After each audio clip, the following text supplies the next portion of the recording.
I think people would say this year is an year of a decisive period. Whether the future of Tibet will go in eternal darkness or there would be a ray of hope for the future.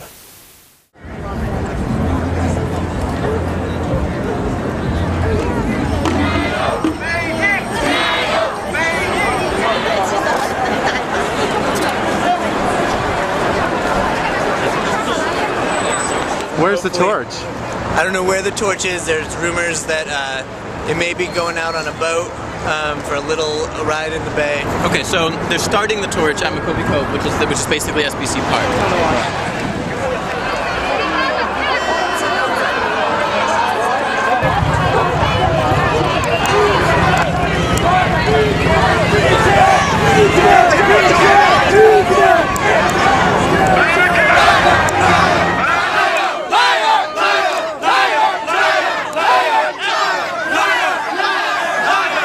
The Chinese perspective is that Tibet was a brutal, cruel, feudal serfdom, a hell on earth, and this is what they grow up hearing. And so when they see Tibetans protesting, when they see Tibetans calling for autonomy, they see them as ingrates. Very similar, by the way, to the attitude that you saw in the United States with respect to Native Americans. And so, from their point of view, every Tibetan they meet should kneel down and thank them for their liberation. And when they're not, it makes the Chinese, first of all, angry, upset, confused. They really wonder why these people aren't grateful to them.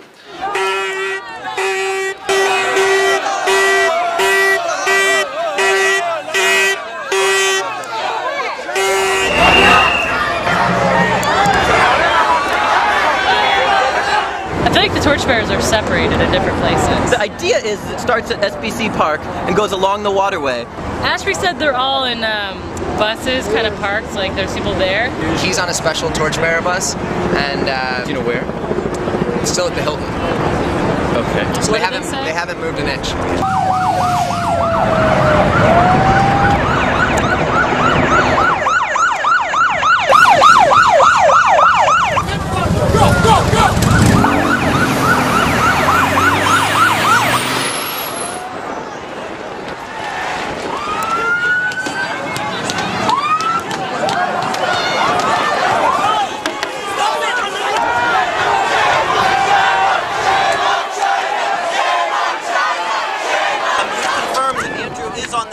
Andrew and perhaps other torchbearers are on this bus, and basically under the Bay Bridge. Right now, they just sent a bus with nobody in it through the crowd and pulled everybody from the crowd over to it. Meanwhile, they took both lanes of the street that we just had. They're swarming in. They're trying to corral everybody into one bunch right now that they can control. They can't block us completely. If everybody goes in mass, back the other direction, they won't be able to stop us. Water to the ferry building!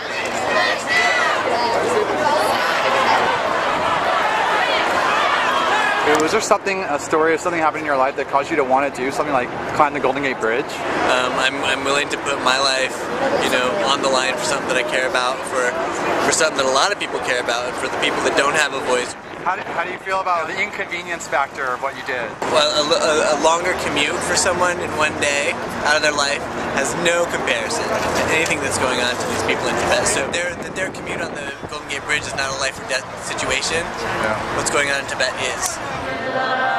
This is really the time to reach the community and to reach the world. When there's a crisis, people are paying attention. I have never seen anything like this happen in my lifetime. The protest march that are happening is like, yes, keep the pressure on. It's not just the Tibetans they're suppressing, talking about Darfur and Sudan, and I think in 50 years they're going to say, wow, that was a very, very important historical moment. And whether that's looked at positively or not depends upon what happens. And what I hope is that it will be an important moment in really raising people's consciousness more and more and more about the use of nonviolence in order to struggle against oppression.